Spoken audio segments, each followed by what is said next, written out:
Luman Walters, c. 1789 June 2, 1860, is known for his connection with the family of Joseph Smith, the founder of the Latter-day Saint movement. Early life. Luman Walters was born in Winchester, Litchfield County, Connecticut, to John Walter and Sarah Gleason around 1789. Sometime between 1798 and 1800, the Walter family relocated to Burke, Vermont, a town founded by Luman's uncle. Walters was reportedly the son of a rich man living on the Hudson. He had received a scientific education, and studied in Paris. Alva Beeman's daughter recalled that, after he came home he lived like a misanthrope. He had come back an infidel, believing neither in man nor God. Quote, at a debate in the 1880s, Clark Braden alleged that Walters had mastered the arts of animal magnetism and mesmerism.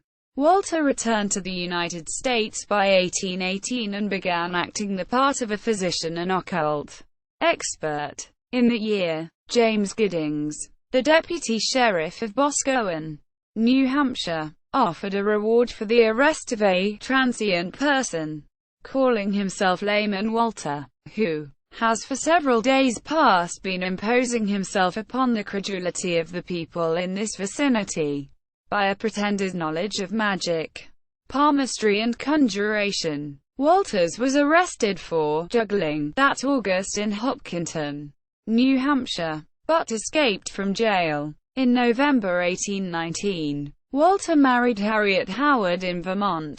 By 1822, Walter had apparently taken up residence in Gorham, Ontario County, New York, in Mormonism. In 1822 and 1823, Walter served as a seer for a treasure dig on the property of Abner Cole in Palmyra, Wayne County, New York. Joseph Smith, Sr., Alvin Smith, and Joseph Smith reportedly participated in this dig.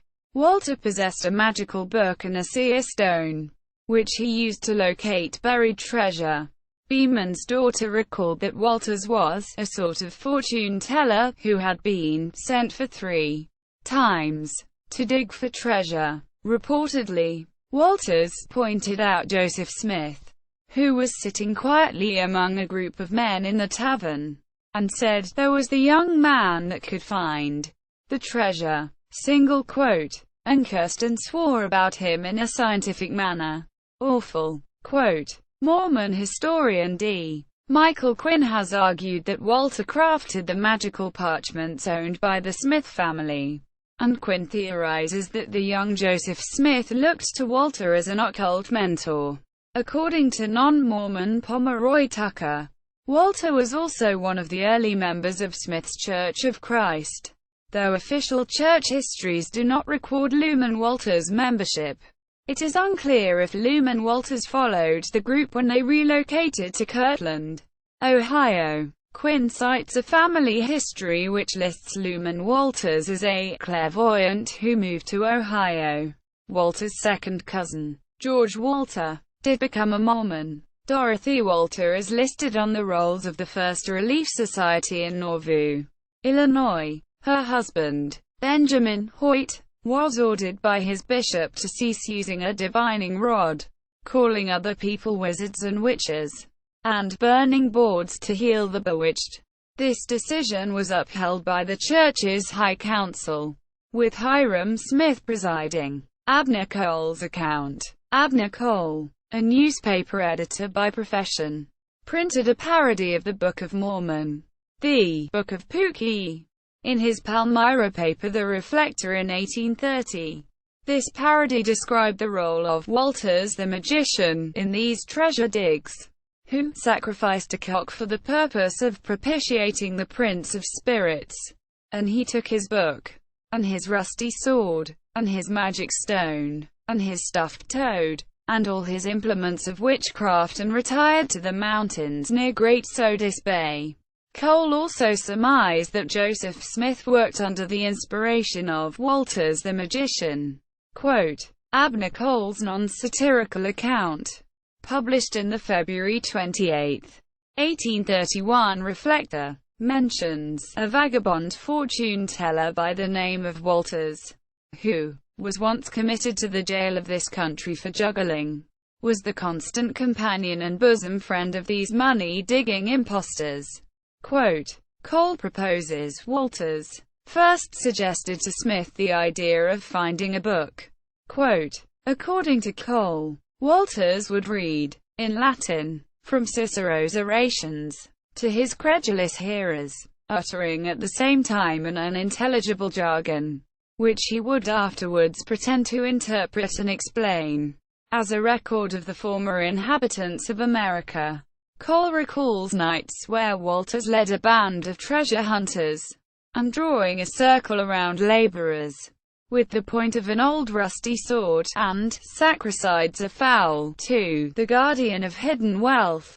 Quote, Cole recalls that the dig ended in disappointment. Quote, Artemisia Beeman Snow account.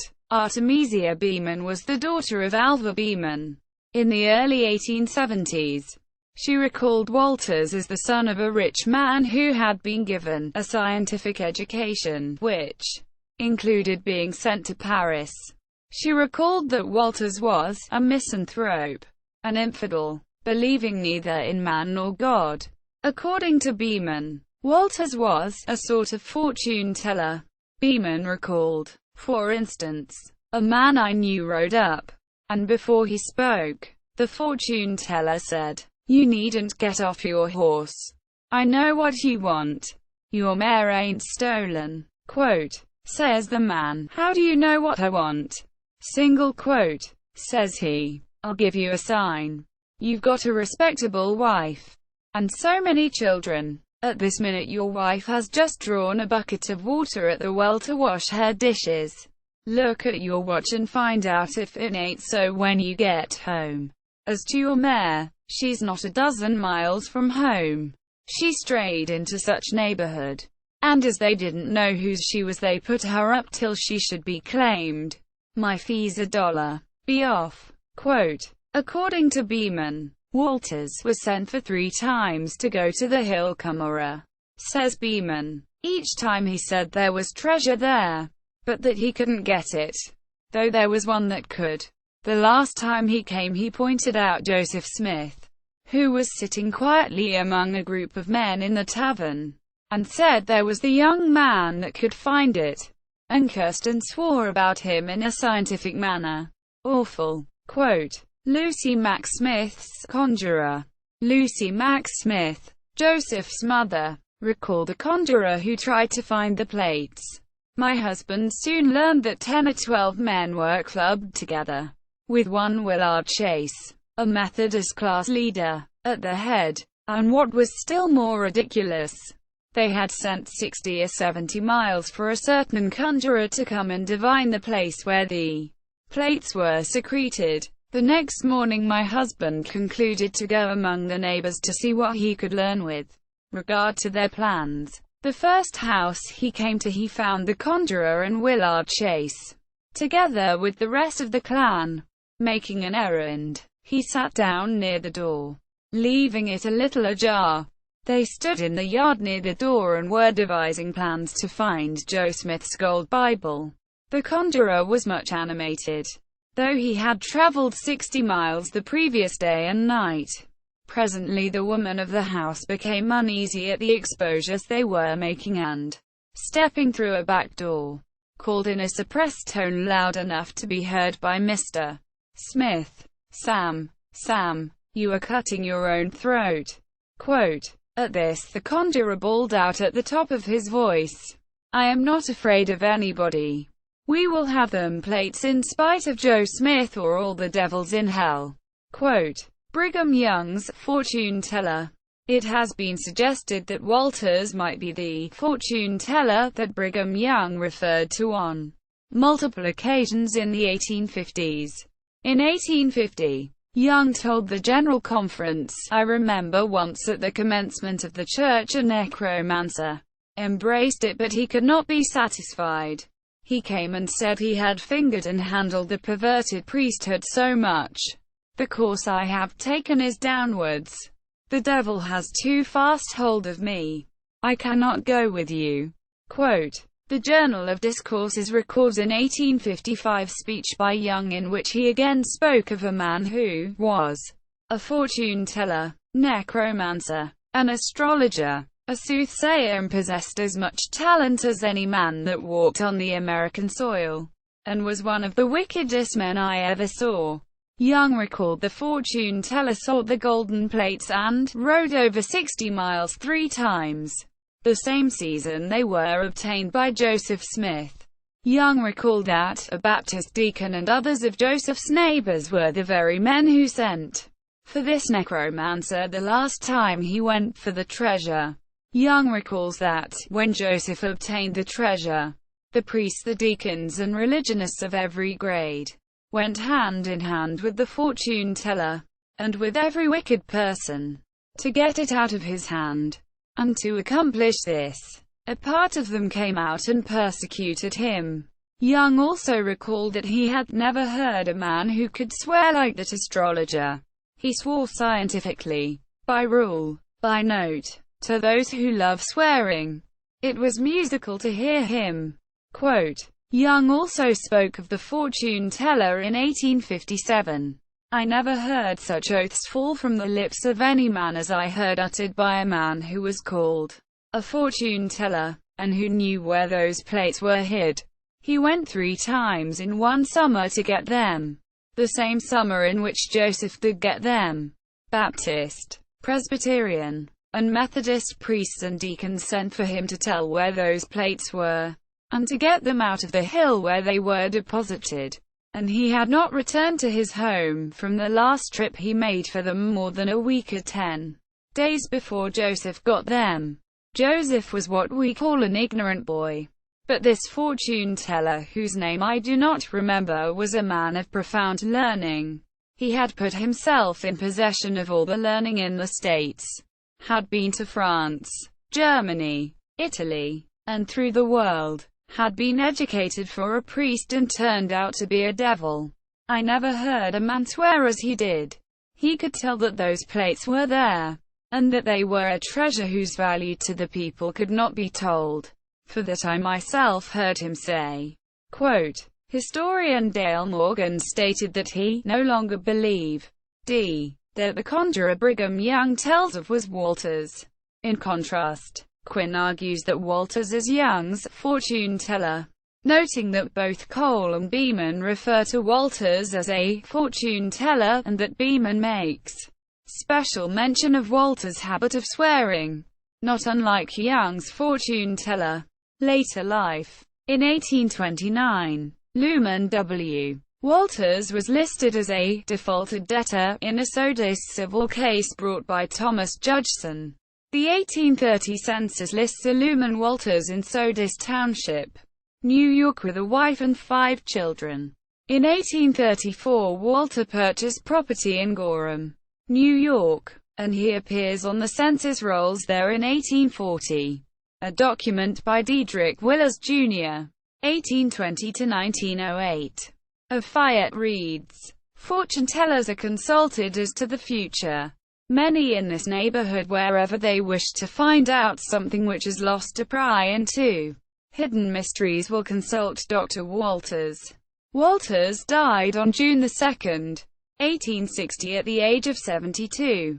His obituary described him as an eccentric but somewhat successful practitioner in the medical profession. Notes. Beans, P. and J. M. 1986. Itineracy in New England and New York.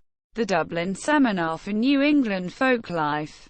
Annual Proceedings. 1984. Boston University. OCLC 191,122,538.